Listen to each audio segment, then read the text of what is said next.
world to anchor its governance on the principle of a voice for all places and a place for all voices.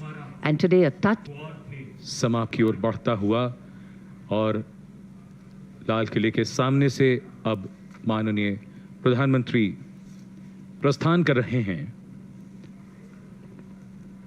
कुछ मंजिल तक सफर करते हैं और कुछ की मंजिल ही सफर होती है।